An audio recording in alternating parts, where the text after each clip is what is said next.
నేను ఇవాళ ఒకటే చెప్తా ఉన్నా, ప్రతి పోలీసు వ్యక్తికి కూడా చెప్తా ఉన్నా, మీ టోపీ మీద ఉన్న 3 సింహాలకు కనిపించే ఆ సింహాలకు సెల్యూట్ కొట్టడం మొదలుపెట్టండి. తెలుగుదేశం పార్టీ నాయకులకు సెల్యూట్ కొట్టడం మొదలుపెట్టి, వీళ్ళు చెప్పినట్టుగా చేయడం మొదలుపెట్టి, అన్యాయాలు చేయడం మొదలు పెడితే మాత్రం ఎల్లకాలము తెలుగుదేశం పార్టీ ప్రభుత్వమే ఉండదు అని చెప్పి ఇవాళ ప్రతి అధికారికి కూడా నేను తెలియజేస్తా ఉన్నా. రేపొద్దున మళ్ళీ మా అధికారం వస్తుంది.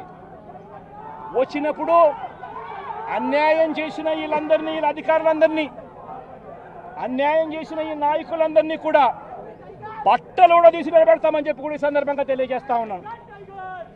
ఎవడిని వదిలిపెట్టేది ఉండదు.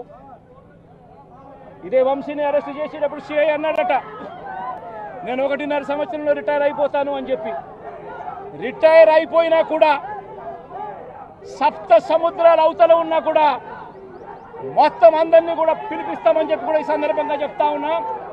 చట్టం ముందు నిలబడేట్టుగా చేస్తాం, బట్టలు ఊడదీస్తాం, న్యాయం జరిగేట్టుగా చేస్తాం అని ప్రతి ఒక్కరికి కూడా తెలియజేస్తా ఉన్నాం. ఈ మాదిరిగా అన్యాయం చేయడం మొదలు పెడితే మాత్రం ఖచ్చితంగా ప్రజలు, దేవుడు ఇద్దరు కూడా వీళ్ళను శిక్షించే కార్యక్రమం ఖచ్చితంగా జరుగుతుందని చెప్పి సందర్భంగా మరొక్కసారి వీళ్ళందరికీ కూడా చెప్తా ఉన్నాం.